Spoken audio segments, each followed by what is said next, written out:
కాడు నువ్వు కాడు నువ్వు కాడు కీస్ నువ్వు ఎవరు తెలియకుండా ఎట్లా పోతారు మీరు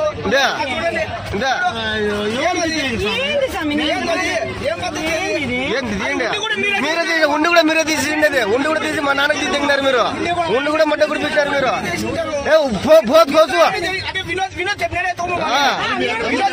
చెప్పినాడా వినోద్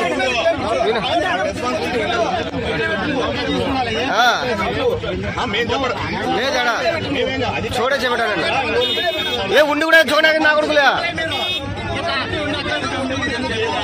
నా కొడుకులు ఇష్టాచారం నా కొడుకులు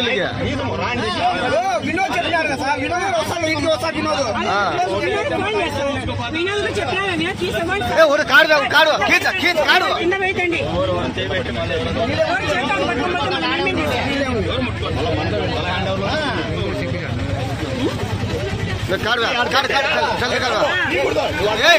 ఏం కాలేదు కాడు కాదు కాడు కాదు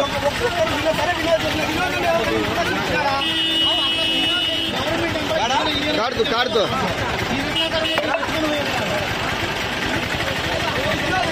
కాడుతూ కాడుతూ ఈ ఆడి గ్రామాలు ఉండి కూడా చూడడానికి నావుడు లేదా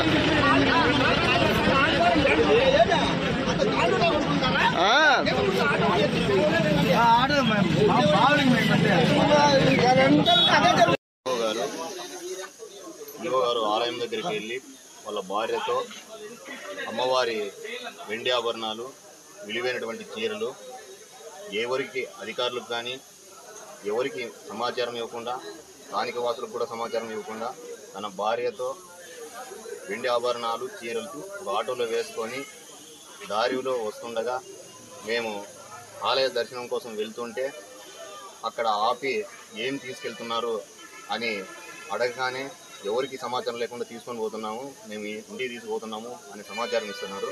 అంటే అమ్మవారి ఆభరణాలు ఇలా ఎన్ని పోయాయి.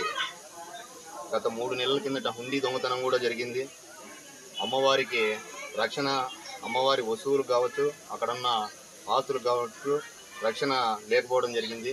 ఇప్పటికైనా దేవాదాయ శాఖ వారు ఖచ్చితంగా రక్షణ కల్పించి భక్తుల మనోభావాలు దెబ్బతినకుండా చూడాలని భక్తులుగా మేము కోరుకుంటున్నాం. ఎప్పుడు జరిగింది బ్రదర్? ఈరోజు ఉదయం. ఎవరు పట్టుకున్నారు అని? భక్తులే. ఏమిట్లా తీసుకుపోతా అన్నారు? ఆటోలో.